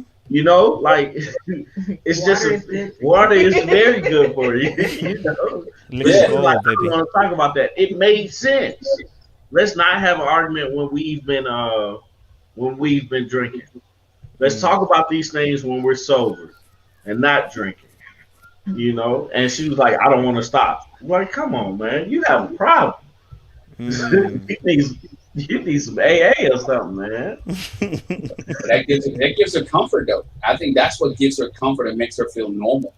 Is being able to drink, and it doesn't make it right, and you know, it doesn't make it right at all. Because we look at it, and her behavior is rubbing off on him. Yeah, and it's not good for him at all. Like for his job or anything, man. Somebody said something, he gonna be like, what was that movie with Denzel Washington? But he was a pilot, but he flew. Like, I don't know what the name of it was, but like it's just like that, man. It's not good for him and his career. So I just you know, I hope they bide their time out. I think the biggest thing was, and in the beginning, they was just so high on the fact that they were married. But then reality started to sit in, and they started to pay attention to the things that bothered them about their spouse. And I did like, it's weird to me how much Virginia wants to hang out with her friends. And then it's weird to me how controlling Eric is, because I wouldn't want a person that I have to tell what to do every time they're trying to do something. So it's all that is just weird to me. So I'll start out with the conversation about canceling plans. Eric said he works about 15 days a month. So that means about 15 days out of the month he's not working. Yeah. I think that they need to figure out in some way, shape, form, or fashion what the schedule can look like, because I get it. I'm not saying that Virginia is having these extreme of plans, but let's say me and my friends decided we're gonna go see Beyonce in concert, and I spent $150 on this ticket. I'm not canceling because you're at home. Of course. I spent $150 on this ticket. That's just what it is. Yeah, now, not to say that that's 3 weekends out of the month that I'm spending $150 on a ticket. Beyonce. Yeah, to go see Beyonce, but it is what it is. That's one that I'm not canceling. Now, if you can find a seat near me, come on, you can come too. But that's also probably not going to be the case. But I think that a lot of Virginia's hanging out is just at bars and at her friends' homes. Those are things that can, I don't want to say be rearranged, but there are things that you can take arrangement on. Yeah. Now, she had agreed that they could set up a set date.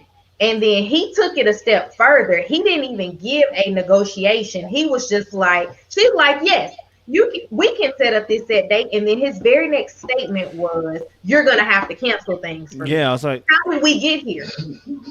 Because I just agreed to what you asked for, which was, can we have a set date? And then the very next thing you said was, you got to cancel stuff for me? Now I have an attitude. Because I just agreed with you that we would set something up. And now you're telling me that everything that I had planned is null and void because you're at home? No, not going to happen. So I fully understand where she was coming from in that instance, but that is something that needs to be talked through. Like, that's something that they're going to have to figure out themselves, because it feels controlling to just say, yes, I agree with you. And now, no, everything that you said is wrong because you're not doing exactly what I said. Yeah. And so that's where he gets to be controlling. Like, my dad was a person, he wasn't a pilot, but my dad was a person who worked about 15 days a month. My dad was a fireman before he retired. And my dad had a set schedule as a fireman, but it wasn't the same weekend off every month. So at the beginning of the week, he would know what he's doing the next weekend. Now, would he pick up extra shifts? Absolutely. Do things change with airlines? Absolutely. But I don't think that that's a hard, fast rule that things change like that with airlines. So that's something that he's going to have to come down off of his high horse about, but she's also going to have to come down too. But and then what was the second thing that you just said? You brought up something else with her? Drinking. Oh, the drinking. Yes. That's a problem, because if I'm telling you, hey, we should probably not have conversations when you're drinking, like that could escalate into arguments, that is a full sentence. Like, that's an easy, like, negotiable. If I don't know how you stop an argument when you're drunk, because that's the problem. It's not the having the argument that is the issue. It's how do we stop this argument that is impending and wait and have it when we're sober. Yeah. Because usually a drunk person has their mind set on what they're going to say, and they are going to get it out, and it is going to be an argument to the finish. But you can't stop that argument that has already started when you're drinking. And we know that Virginia is just not going to not drink. So you have to figure out in that, how do you stop the argument? Because that's where the issue lies, is stopping that argument so that we can have it in a calm, level-headed manner, because she's not willing to stop drinking. And I mean, Tommy and I went to the same college that Virginia did. We learned how to drink all day in school. Like, I could have a casual drink from sun up to sundown. Like, I could make a reason for it or an argument for it, but I don't drink like that. But she still does. She's not very far removed from her sorority girl life. So since she's not very far removed from her sorority girl life, it's kind of hard for her to disengage with it. And she's going to have to do that in time, obviously. But The entire thing is not we can't have a conversation while drinking. We just have to learn how to disengage from an argument while drinking. And I think that that is going to take a lot of work on both of their parts because obviously he ends up drunk and acts a fool with her too. So I don't know how you come to that consensus. And if you can't come to that consensus, y'all gonna have a hard, long, short marriage. I think, real quick, I think he thinks counseling is a key for both of them drinking. But I think when he wants to add he tried to add assertiveness at the wrong time. Yeah. Mm-hmm. Instead of having compromise. Yeah. So with him, there's no compromise. If we think about it, it's his way. He has a picture in his head how he wants his marriage to be, how he wants Virginia to be, and if she can't fit into that mold, that's why he always said, "I'm bouncing, I'm leaving, I'm gone, I'm out." Ultimatums, and he really didn't address that when they talked to you. Like, yo, you keep giving her ultimatums. Like, come on, what's that about? Again, manipulation at its finest. So that's one of the biggest issues that they have. Is like, yo, he tried to be assertive, and I think he wants the marriage to work out, but again, he doesn't know how to do it. His frame of reference, and I guarantee you, if you look at his mom and dad's relationship, that's probably how his dad deals with his mom, because that's his point of reference. Because he always talks about his parents and always talks about this. So that's his point of reference. So he's trying to do that with Virginia. And sometimes she's having it. Sometimes she's not having it. And sometimes, and she has to be consistent on not to have it and stop acting like still like she's a college girl and realize that she's married. And they have to continue to be open. They are open a little bit, but they got to really be forthright with more therapists and family members. Because again, they first started when he was sitting there talking, he said, "Oh, everything's going well." Everything's not going well in your relationship. Every time you talk about the dog, there's a problem. You know what I'm saying? You can't even mention something about Rocky without it being an argument. So everything ain't going well. So it's stop faking a funk like everything is going good. It's not. Y'all need some help. She needs to stop drinking. You need to stop being so overbearing and controlling and forcing her to do things. And be smart about how you conversate and communicate, how you converse and communicate with her. Definitely hear you guys as well. I mean, yeah, I definitely agree with you guys. I mean, to be honest, watching Eric, sometimes I get concerned. I'll be like, bro, just if he needs to learn how to communicate. That is simply it. But his communication style at points, like you said, Jack, is just the wrong timing. In fact, I don't think it's even timing. He just chooses never to compromise and always to win. And it's like too many sacrifices are going to cause the person to bleed out. There has to be some level of compromise here. Like I said, that conversation where they're saying one week in the 1 weekend, bro. Listen, I was backing. I was like, bro, it's even mad that she's only giving you 1 weekend, bro. Let her know that. That's kind of mad. And then he goes into, but you need to change. And I was like, bro, whoa, like, why are you doing that, bro? Yeah, you've gone from 0 to 100 like that. I'm like, bro, why? You were starting off so well. You gave up the dog situation and everything like that. Why are you doing that? And so my fear is that this 0 to 100 goes beyond this. If you're doing this now, what happens when cameras leave? You know what I mean? Like, how far are you willing to go? I don't want to say that about him. I'd rather not say those kind of things about him because I don't want to think of it like that. But I have to think about it because, bro, like, the switch is mad, and he's done it several times now, drunk and sober. So you're not even consistent. It's not even like you're consistent. It's not even like you're doing it when you're drunk and you be like, okay, you know what? When he's drunk, this is going. Nah, you consistent. When you were drunk in the morning, you did the exact same thing to her. You gave her the ultimatum, and your tone, everything changed. And it's like, bro, that is actually a form of manipulation when you keep issuing those ultimatums like, well, you can have a deal with it or get lost. It's like, bro, like, that's not how relationship work, bro. And so there needs to be some extensive work done with some experts here if that is to ever go anywhere, this relationship long term.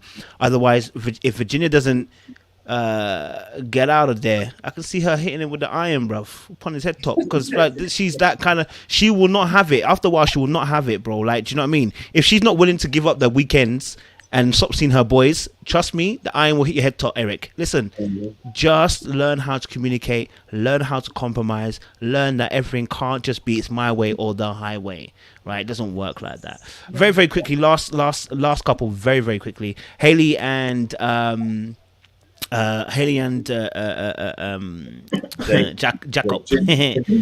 and Jacob. What's your thoughts, August Love? Haley and Jacob. I'm trying to remember what happened with them because Me they too. were That's what I'm asking. I'm gonna say they were very forgettable this episode. They were. Haley told Dr. Pepper that she feels like she's failed, and she started her classic tears. Oh Lord, Karen. And then she also, when they sat down together, she admitted that her last relationship was controlling. Oh. And in the admitting that her relationship was controlling, she said that's why she checks out of things, because she does not want to do what she doesn't have to do.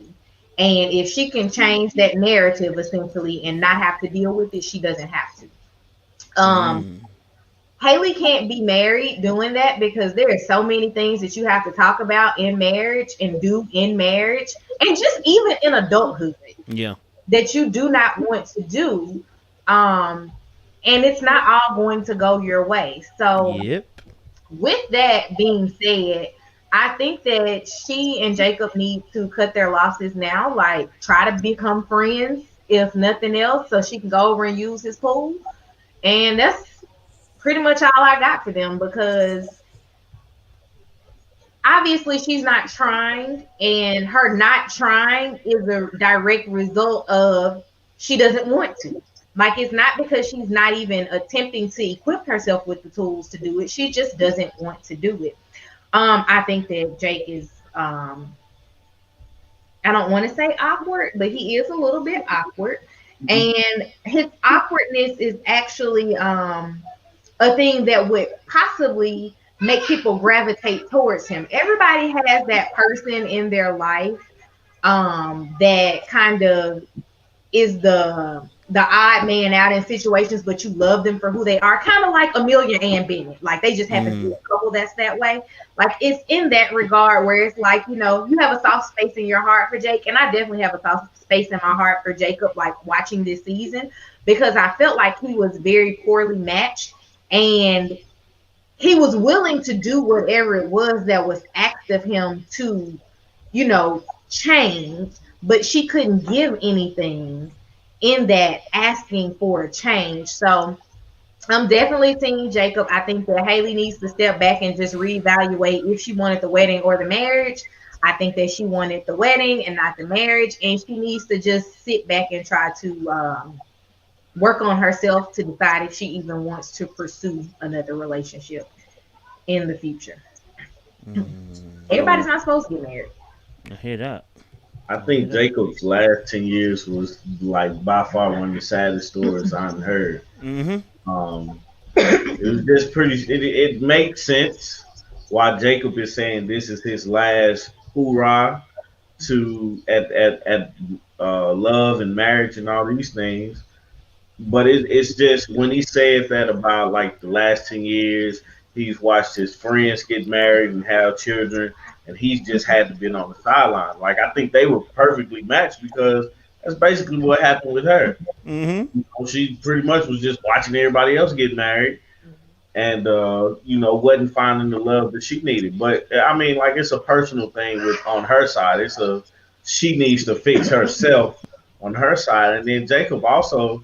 I always felt like his conversations, he shot himself in the foot a lot of times. Like, if I was her, I wouldn't like him either. Like, I wouldn't want to be with a person that's always accusing me of doing something. You know what I'm saying? Or always trying to pick a fight with me. And we're not connecting on a level that I feel like we should connect on when we talk to each other. So yeah, like, they have a lot of work to do if they're wanting to try. At this point, the best thing I would do or try to do is just to remain friends. And maybe after this thing, we can kind of spend a little bit more time getting to know each other, and maybe that can flourish into something that we wanted to. So that was my thoughts on it, on them. I really, like y'all said, man, they was really forgettable this episode. So Yeah. I thought we already talked about them. That's how bad it was. But, to be honest, today you lot are telling me stuff that I don't remember even happened. I was like, wait, they discussed their 10-year relationship? I was like, wait, I must have really skipped it. And I'm usually watching these things with had detail. to go back to my notes from our review to like look and see what did I say about them. I'm glad you guys went first because it jogged my memory. He did, but he talked about his kid, his friends having families or having, and that what held him down and what made him sad because he didn't want to be with people, deal with people. But he also got caught up in his career in that 10 years too. Yeah. With her, and I think Tommy said it. She was in everybody's wedding. You know what I'm saying? All her friends got married. She was a bridesmaid 17 times or something like that, some kind of crazy number. All her friends are getting married, so she wants that. She wants the marriage, but she doesn't want to be married to him. She's just like Chris. She's not attracted to his look or his muscles. I'm going to say that because Jackie didn't say it because you're not here. Or his muscles. So she's willing to. I'm going to try. She's just trying for the next 8 weeks. He said things that which have hurt her, and she's not coming back from that because she's already checked out the door. And so when she keeps coming back in, it's just for the show. And so he keeps saying stuff, and she's like, you know what? I know who you are. Just let's ride this out. We might be friends. We might not be friends. I'm just gonna give you enough that it might be a glimmer of hope. But he's already checked out too. He doesn't want this relationship. He knows that it's his last hurrah. He doesn't see anything valuable coming out of this relationship. Maybe a friendship. Just by the comments that he makes and the things that he says to her, and the way they say back, they hit the reset button more than me playing Madden online sometimes. You know what I'm saying? So, and so it's crazy how they do it, how they doing it, and it's like, hey, you know what? Just be friends, move on. This is not going to work out. It's not going to work out for them. Again, at the end of this episode, they committed to hit the reset button, and we'll see how it works out next week. I think they have an argument again. So yeah. Boy, you lot said some stuff. I don't even have a conclusion. I don't remember seeing them. So, guys, like, were they there? Yeah. I don't remember them in this episode. I honestly don't. I remember seeing Jacob in a suit, and that was about it. So, and the suit messed me up because I thought like he had a nice whole suit on, and then he had jeans on the bottom. Jeans on. And that's the only part I remember. I said, "Why is he doing that? Doing so well, Jacob." Yes. They just don't change. I told my wife, I'm like, yo, that's super. Shut up. Sweet.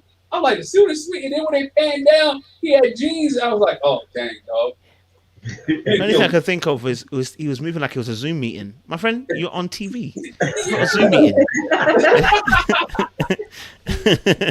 Yeah. Oh, man. Oh gosh. Yeah. So we have reached the end of the 5 couples. If everyone could just give their kind of final conclusions, final thoughts, or round up to a nice conclusion or end. August. Oh, go on, Jack. Go on, Jack. Yeah, go on. Interesting episode. I thought this episode touched a lot of issues. Test the alcohol issue, test the relationship issues, especially with those couples that we see with Bree and Vincent. They have real issues with the financial piece, which is a big issue. With Clara and Ryan, the big issue is the religious piece that it breaks up relationships. I thought it was pretty well, and I like this for experts to sit down and talk to them. I just wish they don't wait till 5 or 6 weeks in to sit down and have these conversations. These conversations that we should see. I think weekly, we should see these conversations where they need to check in weekly to see where their relationships are at so they can progress on. If I can make any suggestion is that this should be done weekly. Hey, I enjoy being here with you guys. Make sure y'all hit the subscribe button for each and every one of our channels. Make sure you hit the like button, the thumbs up, the bell notifications. If you want to see our finance video, go head over to Jack and Glenn now. After this, not now, don't jump off now, but after this, and check out Jack and Glenn's new video on Brianna and Vincent, why they should be use Dave Ramsey financial piece in order to budget. A good little video that we laid out there. But subscribe, hit the bell notification, and once again, thanks for having us each and every week. Appreciate that, Captain. August Love. So I tried to make myself a little cheat sheet so I wouldn't forget any of the couple.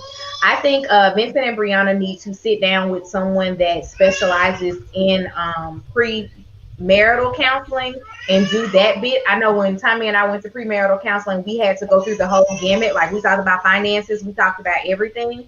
Like, granted, they're not premarital, but they don't know each other, so they need to get all of that type of training in together with each other so that they can have those good discussions. Haley and Jacob, I think that they just need to let it go. It's not working. We all know that it's not working. It's okay. Like, we're 12 seasons in and we only got 12 couples that have stayed together. Like, y'all just another one that didn't make it. Clara and Ryan, I think that Ryan's gonna have to bend a little bit more. As maybe, I'm not saying that he has to say, okay, we're going to have sex on this day, but at least let's have actual conversations about having sex and all of the other issues that we're having, so that they could at least be quantified and qualified, so that when you're having these discussions, she doesn't walk away from it feeling like she has not had a say in anything. Eric and Virginia, let it go. Chris and Paige, thank God we're done. Hopefully we don't have to see Chris anymore until decision day. And at decision day, I hope that Paige isn't trying to find some type of closure with him, because the door is closed, it's been closed. We don't have anything else to talk about. Like, he tried to one up you on TV. It's cool. Let's move on and get over it. We appreciate you for having us here every Sunday. Like, we really enjoy this. Look forward to Sunday nights now. Not to say that we didn't beforehand, but it gives us a way to communicate and congregate and have community with you guys. And like, we're really enjoying it. Although we have to get up quite a bit, the baby thinks that she needs to like come and say hi every so often. So thank you guys for embracing her and all of her yells and screams. She is currently laughing at Sesame Street right now. Like, Elmo's her guy. Subscribe to everybody's channel that's here, even the two ladies that are not here tonight. Talisa Ray, 3 ladies that's not here. Well, Glenn is here, so I mean, it's his channel too. Talisa Ray, Stephanie Lee, Jack and Glenn, our channel. I saw someone in the comments ask earlier for our names. My name is Artieka.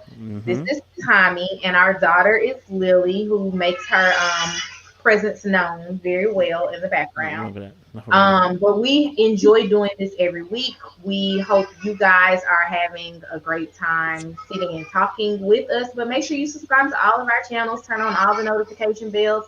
We all release additional content outside of talking about Married at First Sight. Thank goodness we do, because I think we'd all go crazy if that's all we had to talk about, because I would have been checked out on like episode 4 of the Chris and Paige. Trust me. That's all I got. You got anything? Nope. All right. Appreciate that. I think the baby had the last word. Jack and Glenn. Nah, man, I'm good, man. Just met Jack today, but she probably tell me all the things I did wrong when she get back. I'm just joking. I'm just joking, man. But nah, I enjoy being here once again. Subscribe to everybody, and appreciate you, brother. Can't wait for next week. No worries, man. I appreciate it. Guys, thank you so much, audience, man. We came out 500 strong today, so that's probably our biggest numbers actually today. So well done, guys. Appreciate you guys for joining us for almost 2 hours and just, enjoying the conversations that August Love and Jack and Glenn have brought to the table about Married at First Sight. As they've said as well, make sure you guys subscribe, like, share to their channels as well, okay? Go on their videos, show some love. I know some of you guys already subscribe to them. Those of you who are new, go ahead, follow Jack and Glenn, follow August Love, follow Talisa Ray, follow I Am Stephanie as well. Follow them and enjoy their content as well. Wholesome content, you know what I mean? If you want to be able to be educated and have a good time, be entertained at the same time, these are the people to come to as well. So we will see you again next week, and hopefully Haley and Jacob will remind me, and I'll have more to say about them next week. And she was gonna cry. Just know that. That's what I remember. She was crying about something I couldn't literally for life remember. I'll have to watch it again now. But I appreciate you guys. Please stay locked and stay loaded, and we will see you again next week.